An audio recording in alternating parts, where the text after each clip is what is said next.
चलिए अब देर नहीं करते हैं और अब समय भी आ गया है कि उस वीर सपूत के बारे में जाने जिनको जानते हुए और कहते हुए भी गर्व महसूस होता है कि आज हम लोग मदन लाल ढींगरा के बारे में पढ़ने जा रहे हैं। भारतीय स्वतंत्रता संग्राम के महान क्रांतिकारी मदन लाल ढींगरा। इनके बारे में सबसे पहली बात करें, इनके जीवन के बारे में अगर जाने तो इनका जन्म 18 सितंबर 1883 को अमृतसर पंजाब में हुआ था। परिवार एक संपन्न और ब्रिटिश समर्थक परिवार था। इनके पिताजी डॉक्टर थे, सिविल सर्जन थे और अंग्रेज के कह सकते हैं कि पिट्ठू थे। और लेकिन इनका पुत्र पिट्ठू नहीं था, भारत का कह सकते हैं कि भारत मां का पुत्र था। वह क्रांतिकारी को जीवंत करने वाला, युवा के अंदर युवा का जोत जगाने वाला, भगत सिंह जैसे क्रांतिकारी को मार्ग दिखाने वाला और कोई नहीं, मदन लाल ढींगरा थे। शिक्षा की बात करें तो उनकी जो प्रारंभिक शिक्षा हुई थी वो पंजाब से हुई थी। पंजाब से पढ़ाई करने के बाद जब उनकी प्रारंभिक शिक्षा पूरी हो गई, क्योंकि संपन्न परिवार से थे, तो इनको आगे की पढ़ाई करने के लिए इनके जो फादर थे इनको लाहौर भेज दिया गया। जब ये लाहौर गए तो वहां पे सावरकर जी से मिले, वीर सावरकर जी। और जब सावरकर जी से इनकी मुलाकात हुई तो इनके अंदर की जो प्रतिभा थी, जो राष्ट्र प्रेम था, क्योंकि उस समय बंगाल विभाजन भी हो चुका था और उस समय देश में एक राष्ट्रव्यापी आंदोलन चल रहा था, बहिष्कृत आंदोलन। बहिष्कृत आंदोलन था, हर चीज को बहिष्कार किया जा रहा था, विदेशी वस्तुओं को जलाया जा रहा था। और जब ये लाहौर के विद्यालय में गए, विश्वविद्यालय में गए, तो इनको वहां का ड्रेस कोड दिया गया पढ़ने के लिए। वो अंग्रेजी था क्योंकि ये राष्ट्र प्रेमी थे। इसने उस ड्रेस कोड को उस यूनिवर्सिटी के प्रांगण में जला दिया। जलाने के बाद यूनिवर्सिटी के जो संस्था के जो लोग हैं, वहां के जो प्रिंसिपल है, उन्होंने इनको बुलाया मदन लाल ढींगरा को कि तुमने ऐसा क्यों किया, इसके लिए कोई दंड दिया जाएगा, जल्दी से माफी मांगो, माफ कर दिए जाओगे, छोड़ देंगे तुमको। लेकिन उसने माफी नहीं मांगी, उसने एक प्रतिज्ञा ले ली कि देश के लिए झुकना नहीं है। अगर हमने ये किया है तो हमने किया है, हमें विदेशी कपड़ा नहीं पहनना है, भारत का कपड़ा पहन के हम यहां पढ़ेंगे। अगर आप कहते हैं तो ठीक है, नहीं तो हम चलेंगे। और उसने स्कूल छोड़ दी। उसको इसी बात के लिए लाहौर से निकाल दिया गया, लाहौर यूनिवर्सिटी से बाहर निकाल दिया गया। फिर उनके घर के जो उनके फादर थे, उनके जो पिताजी थे, दुखी हो गए, आहत हो गए। तो अंग्रेज के प्रशंसक थे, उनको बहुत दुख हुआ कि मेरा बेटा ऐसे कैसे, क्योंकि मदन लाल ढींगरा के अंदर तो राष्ट्र प्रेम ओत-प्रोत कर रहा था। उनके अंदर की ज्वाला जग चुकी थी राष्ट्र के लिए। तब उनके जो बड़े भाई हैं, उसने मनाया मदन लाल ढींगरा को कि भाई इन सभी से दूर, जैसे हम लोगों को भी घर में कहते हैं लोग कि राष्ट्रव्यापी आंदोलन, समाज के लिए ज्यादा कुछ मत करो, समाज के लिए कुछ मत करो, खुद के लिए करो। हर परिवार चाहता है। ऐसे इनके बड़े भाई इनको समझाया कि देखो ये सब मत करो, जाओ यहां से लंदन चले जाओ तुम पढ़ने के लिए। जब ये लंदन गए और लंदन में जाने के बाद जब ये लंदन पढ़ने चले गए तो इनको बहुत, इनके मदर फादर भाई बहुत खुश हुए, चलो लंदन चला गया पढ़ने के लिए। कि लंदन गए तो लंदन में इनकी मुलाकात फिर सावरकर भाई से हो गई। वहां पे इंडिया हाउस था। इंडिया हाउस जिसकी स्थापना 1905 में हुई है। इंडिया हाउस जहां से भारतवासी, जो भी भारत के बच्चे वहां जाते थे, पढ़ने के लिए जाते थे, वहीं इंडिया हाउस में रहते थे, है ना। दादा भाई नौरोजी, वीर सावरकर, है ना, श्याम जी, ये सब जितने भी हैं वो सब वहां पे उनको स्थापित किए थे और उनको प्रोत्साहित करते थे, उनको पैसा देते थे बच्चों को पढ़ाने के। क्योंकि भारत से अगर कोई बच्चे जा रहे तो इंडिया हाउस में रहते थे। ये भी वहीं जाके रहने लगे और उन्हीं के पास में इनको पहले हॉस्टल मिला, फिर पास में रहने लगा, फिर जाके धीरे धीरे इंडिया हाउस में ये रहने लगे। इनके अंदर क्रांतिकारी भावना जगने लगी और वो क्रांतिकारी इतना जगी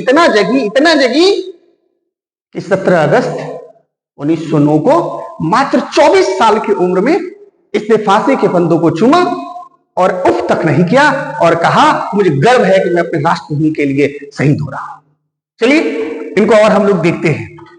1904 में अमृतसर में इसकी स्कूली पढ़ाई खत्म हो जाती है। मदन लाल ढींगरा को मास्टर्स डिग्री हासिल करने के लिए लाहौर भेज दिया जाता है। इसके बारे में हमने आपको बताया है कि लाहौर के कॉलेज से इनको बाहर कर दिया गया। क्रांतिकारी गतिविधि की इनके बारे में बात करें, लंदन में इंडिया हाउस नामक क्रांतिकारी संगठन से जुड़े और इंडिया हाउस की स्थापना कब हुई थी? 1905 में हुई थी। कब हुई थी? 1905 में। श्यामजी कृष्ण वर्मा ने की थी। लंदन में इंडिया हाउस छात्र निवास और भारतीय राष्ट्रवादियों का केंद्र था। इसकी स्थापना 1905 में श्यामजी कृष्ण वर्मा ने की थी। जुलाई 1909 में सर कर्जन वाइली की हत्या इसने कर दी। ये हत्या से बीच का जो खेल है, क्या क्या हुआ, एक थोड़ा सा हम लोग समझेंगे। आखिर ये छोटा सा बच्चा जिसकी उम्र मात्र 1909 में 19 साल का हो रहा होगा, क्योंकि 1909 में इनकी 24 साल की उम्र थी, तो आप समझ सकते हैं कि ये किस तरह का व्यक्ति होगा, कितना इसके अंदर किस देश प्रेम की भावना होगी। ये व्यक्ति को जो तैयार किए वीर सावरकर ने इनको गोली चलाने सिखाया, बंदूक चलाने सिखाया। वीर सावरकर की बात करें तो एक अभिनव भारत करके उन्होंने संगठन, वीर सावरकर, गणेश सावरकर और भाई लोगों ने नासिक में अभिनव भारत करके 1904 में एक संगठन बनाया। ये इस संगठन की जो मूल चीज थी अभिनव भारत की, कि सशस्त्र के बल के, हथियार के बल पर अंग्रेजों को भारत से खदेड़ के हटाएंगे। और वीर सावरकर ने इसी चीज को आगे बढ़ाने के लिए मदनलाल ढींगरा को बंदूक चलाना सिखाया। हम कहें तो राजनीतिक पथ पर जो युवा को जो जोश दिखाना और देश के लिए मर मिटने की, आहूत होने की, ये सब चीजों को लाने के लिए एक नेता का होना अति आवश्यक है। और हमको ऐसा लगता है कि वीर सावरकर जैसे नेता, ये ऐसे वीर सपूत को जो मार्गदर्शन देते हैं, तो क्या परिणाम निकलता है, आइए देखते हैं और आगे समझते हैं इसको। कर्जन वाइली की हत्या हो गई। कर्जन वाइली की हत्या क्यों हुई?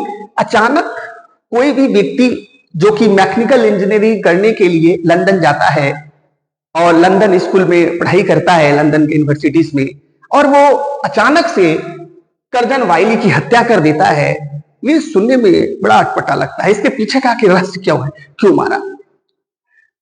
1908 की घटना है। बिहार में प्रफुल्ल चाकी और खुदीराम बोस ने किंग्स फोर्ट के ऊपर बम चला दिया, और इसके कारण प्रफुल्ल चाकी पर पुलिस ने पीछा किया। प्रफुल्ल चाकी ने खुद को गोली मार ली। उसकी उम्र 19 साल थी। खुदीराम बोस को पकड़ लिया गया। 18 साल 8 महीना कुछ 8 दिन या कुछ हो रहा था, उसको फांसी दे दी गई। अब कोई 18 साल का बच्चा को, 19 साल का बच्चा को दौड़ा के कोई गोली मार रहा है, कोई खुद से मर रहा है और किसी को फांसी पे लटका दे रहा है। ये सब सुनकर ब्रिटेन में बैठे हुए, इंडिया हाउस में बैठे हुए जो छात्र हैं, उनके अंदर जो क्रांतिकारी आंदोलन है वो तेज हो गया। उसे बोला कि खून का बदला खून से लेंगे, और हमारे देश के भविष्य, जो हमारे बच्चे हैं, ये अंग्रेज इतने कायर हैं कि उनको तक, उन बच्चों को नहीं बख्श रहे हैं, तो हम उनको सबक सिखाएंगे। कर्जन वाइली जो थे वो उस समय के भारत के जो सचिव होते थे, तो भारत का सचिव हुआ करता था। तो भारत का जो सचिव था उस समय, उसका नाम था मार्ले। मार्ले के एक राजनीतिक सलाहकार थे, और राजनीतिक सलाहकार का ही नाम था कर्जन वाइली। ये राजनीतिक सलाहकार जो है, उस समय के जितने भी राष्ट्रव्यापी आंदोलन में जो युवा लोग जुड़े हुए थे, उनके बारे में ये जानकारी इकट्ठा करते थे, और उस जानकारी को इकट्ठा करके लॉर्ड मॉर्ले को देते थे, और इनको मारने का काम करते थे। ऐसे क्रांतिकारियों को, उनके खिलाफ देशद्रोह का मुकदमा चलवाते थे, और तरह तरह के ऐसे अपराध, झूठे मुकदमे चलवा देते थे, जिससे कि ये बच्चे ना पढ़े, जेल में चले जाए, इनको फांसी पे लटका दिया जाए। ये सब सोचकर ये बदले के हाथ से इसने कर्जन वाइली की हत्या कर दी मदनलाल ढींगरा ने। और अच्छा ही किया, आपको भी लग रहा होगा। 1 जुलाई 1909 को लंदन में एक कार्यक्रम के दौरान हट कर्जन वाइली को गोली मारकर हत्या कर दी। 5 गोली इसने चलाई, 4 गोली सीने में लगी, और जब तक वो मरा नहीं तब तक मदनलाल ढींगरा वहीं पे खड़ा रहा। जब मर गया तो इसने खुद से अपने को सोचा कि हम शूट कर लेंगे, गोली मार देंगे, लेकिन पुलिस ने उसको हाथ पकड़ लिया और इसके लेके चला गया, जेल में इसको रखा। जेल में रखने के बाद 23 जुलाई 1909 को इस पे मुकदमा चला, और 23 जुलाई 1909 को जब मुकदमा चला, जब ये जज के सामने गया, तो जज ने इससे पूछा कि भाई वकील रखे हो क्या? बोला नहीं, खुद ही लड़ेंगे हम अपना केस, वकील नहीं रखना है, हम खुद ही बोलेंगे। बोला ठीक है, तो बताओ तुमने क्यों मारा भाई, क्यों मारा तुमने कर्जन वाइली को क्यों मारा? उसने बोला कि जो मेरे मातृभूमि, जो हमारे राष्ट्र के कार्य में बाधा उत्पन्न करेगा, ऐसे ही हम नहीं तो कोई और उसे जरूर मारेगा। और हमने मारकर बहुत अच्छा काम किया है, हमें गर्व है कि मैं अपने राष्ट्र भूमि के लिए शहीद होने जा रहा हूं। ऐसे बात सुनकर वहां के जो जज से बैठे हुए वो हतप्रभ हो गए। इतना राष्ट्रव्यापी, इतना क्रांतिकारी विचार एक छोटे से बच्चे जो 24 साल का मात्र उम्र है, इसमें कैसे आ गया। और हम कह सकते हैं कि विदेश की भूमि पर, ये विदेश की भूमि पर जो यहां से लगभग हजारों किलोमीटर दूर है, इस भारत के लिए, जो भारत के बच्चों को जो फांसी पर लटका दिया जाता है, इसके लिए वहां पे लोग शहीद हो जाते हैं। हमें ऐसे वीर सपूत को सलाम करना चाहिए। और उसने क्या कहा था, एक बार और सुने कि मुझे गर्व है कि मैं अपना जीवन समर्पित कर रहा हूं। और 17 अगस्त 1909 को इनको शहीद हो गए। गिरफ्तारी और मुकदमा हमने बताया है कि 23 जुलाई को 1909 को इनका गिरफ्तारी हुआ। अभिनव भारत नामक क्रांतिकारी संगठन के बारे में हमने आपसे बात की पहले ही कि 1904 में इनकी स्थापना हुई थी। और किसने की थी, तो विनायक दामोदर सावरकर और उनके भाई गणेश दामोदर सावरकर ने की थी। कब की थी, 1904 में। कहां पे की थी, तो नासिक में की थी। यही है अभिनव भारत, देख लीजिए, अभिनव भारत मंदिर 1904। ये अभी देखिए कितना कैसा लग रहा है। लग रहा है दीवार की टूट चुका है, लेकिन मजबूत इरादा है, अब जुट चुका है। बदलेंगे युवा देश की क्रांति दीपक जलाकर, हौसला बुलंद कर हम बढ़ेंगे तुम भी बढ़ो। इतिहास बदलेगा, प्रमाण बदलेगा, भगत सिंह जैसा एक वीर सपूत फिर भारत में निकलेगा। चलिए शुरुआत कर। शहादत 1909, शहादत 1909। देखिए उस समय खुदीराम बोस, कन्हई लाल दत्त, सतेंद्र पाल, काशीराम जैसे क्रांतिकारी को मृत्युदंड दिया जा रहा था। और यह मृत्युदंड का बदला खून से बदला, खून से लिया मदन लाल ढींगरा ने। ये देखिए कि जब आपको पता है खुदीराम बोस को जब फांसी दे रहा था, तो खुदीराम बोस के हाथ में गीता था। उसने गीता हाथ में रखा था और हाथ में गीता रख के हंसते हुए उसने फांसी पे लटक गया। ऐसे वीर सपूत, हमें गर्व होता है कि मैं भारत में पैदा हुआ हूं। ऐसे वीर सपूत है जिसने अपने देश के लिए मर मिटने को भी पीछे नहीं हटा और फांसी के फंदे को चूमकर इस भारत को आजाद कराया है। प्रफुल्ल चंद्र चाकी ने अपने साथी के साथ मिलकर सन 1908 में ब्रिटिश अधिकारी किंग्सफोर्ड की गाड़ी पर बम फेंका था। ये तो खुद अपने आप से शूट कर लिए, इनको फांसी पे लटका दिया गया। तो ये एकदम ध्यान रखना है। और यही दो मुख्य कारण रहा कि इन्होंने बदला लिया 1909 में किंग जो है कर्जन वायली को मारकर। ये इनका नाम है विनायक सावरकर। ये विनायक दामोदर सावरकर एक विचार है। मैडम भीकामी जी कामा जो 1907 में जर्मनी के स्टुटगार्ट में उन्होंने जो तिरंगा फैलाया था, जो झंडा फहराया था, उसको बनाने वाली यही थी। इन्होंने उनको तैयार किया था। 1904 में अभिनव भारत नामक एक क्रांतिकारी संगठन की स्थापना किया। आज हम बात करें, जो हिंदुत्व की बात करते हैं, जो हिंदुत्व की बात करते हैं, जो एक राष्ट्र की बात करते हैं, एक क्रांति की बात करते हैं, इनका कहने कहीं जन्म कुंडली इन्हीं के पास था। 1905 में बंगाल विभाजन के बाद उन्होंने पुणे में विदेशी वस्त्रों की होली जलाई। विदेशी वस्त्रों को जला दिया, इस तरह से जलाया जैसे होली में हम लोग जो होलिका दहन करते हैं, उस तरह से विदेशी वस्त्रों को जलाया 1905। 1906 में उन्होंने श्याम जी कृष्ण वर्मा से छात्रवृत्ति मिली और ये कहां चले गए, लंदन चले गए। 10 मई 1907 को इंडिया हाउस लंदन में प्रथम भारतीय स्वतंत्रता संग्राम को स्वर्ण जयंती मनाई। इनकी पुस्तक the Indian war of independence 1857 तैयार हो गई।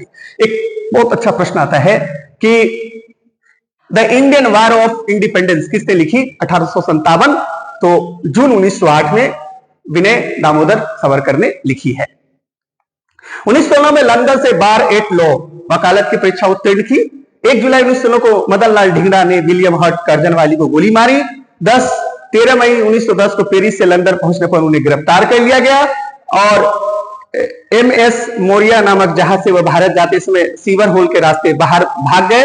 फिर से उनको 1910 को आजीवन कारावास हो गया। 13 साल के लिए इनको सजा हुई थी। 13 साल 1910 में जब वो फाइनली आए, 13 साल तक वो जेल में रहे, 13 साल तक। और सबसे दुखद बात ये है ना कि ये जब देश आजाद हुआ तो इन पे मुकदमा चल गया था, इनके ऊपर मुकदमा चला था और फिर बाद में मुकदमा चला और फिर मुकदमा चलने के बाद जब केस खुली, काफी लंबा जब केस खुला, केस खुलने के बाद इनको बाइज्जत बरी भी कर दिया गया। बड़ा ही कंट्रोवर्शियल रहता है, जब हम कुछ अच्छा काम करते हैं तो कुछ बुरा भी हो जाता है। मदन लाल ढींगरा के बारे में हम पढ़ रहे थे। मदन लाल ढींगरा पहले भारतीय क्रांतिकारी थे। महत्वपूर्ण तथ्य है, जिन्हें ब्रिटिश अधिकारी ने हत्या की। बोलेगा कौन सा ऐसा व्यक्ति था जो पहला व्यक्ति था जिसने किसी ब्रिटिश अधिकारी की हत्या कर दी? क्या नाम था उसका? मदन लाल ढींगरा। लेकिन एक दुख की बात है, एक व्यक्ति जिसकी मृत्यु 17 अगस्त 1909 को लंदन में होती है, उसको भारत लाने में इतना देरी क्यों? 1976 में उसे भारत लाया गया। 1976 में उसे भारत लाकर उसकी जो अंतिम, जो हम लोग बोलते हैं हिंदू धर्म में एक अंत्योष्टि क्रिया, अंतिम जो है संस्कार होता है, 16 संस्कार में से अंतिम संस्कार होता है, ये होना अति आवश्यक है। और मदन लाल ढींगरा, जो कि पहले हम कह सकते हैं कि युवा राष्ट्रवादी क्रांति का जोत जलाने वाला पहला व्यक्ति मदन लाल ढींगरा, उनको 1976 में भारत लाया गया। उनके बचे हुए अवशेष को, उनके पिता डॉक्टर दत्ता मिल्लर ढंगरा अमृतसर के मुख्य चिकित्सा अधिकारी थे और अंग्रेज के वफादार थे। आजादी के इतने दिन बाद लाया गया और ढींगरा के अवशेष को महाराष्ट्र के अकोला शहर में रखा गया, मुख्य चौक पर रखा गया और उनके जो पार्थिव शरीर को वतन लाकर मल्ल मंडी क्षेत्र में उनका अंतिम संस्कार किया गया। ये मदन लाल ढींगरा का स्मारक अजमेर राजस्थान में है। ये उनका एक स्मारक है जो कि राजस्थान में बनाया गया है। कुछ प्रश्न हैं, उनका आप जवाब दीजिए अपने मन में। स्वतंत्रता सेनानी मदन लाल ढींगरा को किस वर्ष अंतिम संस्कार किया गया? दुखद बात है ये, और हम लोगों को ये चीज जानना भी चाहिए कब किया गया। तो 1976 में किया गया। कहां पे किया गया? भारत में किया गया। क्या इसका आंसर होगा? 1976 भारत। उस समय 1976 की अगर बात करें, इंदिरा गांधी का सेशन था और इमरजेंसी चल रही थी भारत में। 1975 में 5 जून 1975 को भारत में इमरजेंसी लग गई थी और उस समय की हालत में 1976 में जो है स्वतंत्रता सेनानी मदन लाल ढींगरा का जो अंतिम संस्कार किया गया। ध्यान रहेंगे आपको। मदन लाल ढींगरा को क्रांतिकारी विचारधारा कहां से मिली? उनको क्रांतिकारी विचारधारा मिली विनायक दामोदर सावरकर से, लाहौर में। कहां पे मिली? लाहौर में। जब ये लाहौर कॉलेज में गए थे तो वहीं पे इनको मिली। फिर नेक्स्ट, कर्जन वायली कौन थे जिसे 1909 में मदन लाल ढींगरा ने गोली मार दी? कर्जन वायली भारत के राज्य सचिव के सलाहकार थे। कौन थे? भारत के राज्य सचिव के सलाहकार थे। इंडिया हाउस का 1905 में किसने स्थापना किया? इंडिया हाउस का 1905 में जो स्थापना किया, कहां पे किया? तो इंडिया हाउस जो था, जो इंडिया हाउस, ये इंडिया हाउस लंदन में था। कहां पे था? लंदन में। इसकी स्थापना कब हुई थी? 1905 में हुई थी।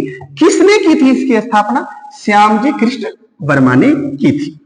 लेकिन जब किसी चीज की स्थापना होती है तो ओपनिंग भी होती है, तो कोई फीता भी काटते हैं। तो इनका जो ओपनिंग हुआ था, इनको कहते हैं हेनरी हिंडमैन। इनका ओपनिंग कौन किए थे? इनका ओपनिंग किए थे हेनरी हिंडमैन ने इनका ओपनिंग किया था। दादा भाई नौरोजी और लोग यहाँ पे आते जाते रहते थे। सर कर्जन वायली को तो इन्होंने जो है इनके मारे थे मदन लाल ढींगरा ने, और ये राजनीतिक सलाहकार थे, है ना, हमारे भारत के। उसमें भारत के जो सचिव थे, जो भारत सचिव थे, उनका राजनीतिक सलाहकार थे। ठीक है, अब आगे है इसमें, मदन लाल ढींगरा के बलिदान को कब स्वीकार किया गया? तो ये किया गया 1976 में। मदन लाल ढींगरा को के बलिदान को कब स्वीकारा गया? 1976 में। चलिए आगे चलते हैं। अब आज के लिए इतना ही, और हम एक चीज आपको कहेंगे कि दर्द मिलना स्वाभाविक है। जिंदगी में दर्द तो सबको मिलता है, दुखी होना या ना होना आपके हाथ में। देखिए, एक चीज हमेशा ध्यान रखिए कि जीवन अगर कठिन है तो रास्ते आपने चुना है, जीवन अगर सरल है तो रास्ते किसी और ने चुना है। आप चल रहे हैं उस पर क्योंकि आपको पता है कि चलना किधर है। जिंदगी में अगर कुछ नया करना है ना तो कठिन रास्ते ही आएंगे कि आपको कुछ नया करना है। तो जिंदगी में अगर कुछ करना है ना तो कठिनाई तो आएगी, और उस कठिनाई में आपको दुख होना है कि सुख होना है, ये तो आपके विवेक पे निर्भर करेगा। बस इतना ही कहेंगे। आप अच्छे से रहे, खुश रहे, संजीदा रहे, और राष्ट्र प्रेम का जोत जो मदन लाल ढींगरा ने जगाया है अपने दिलों में संजोए रखे। राष्ट्र हित में हमेशा काम करें। जय हिंद, जय भारत मित्रों। Thank you.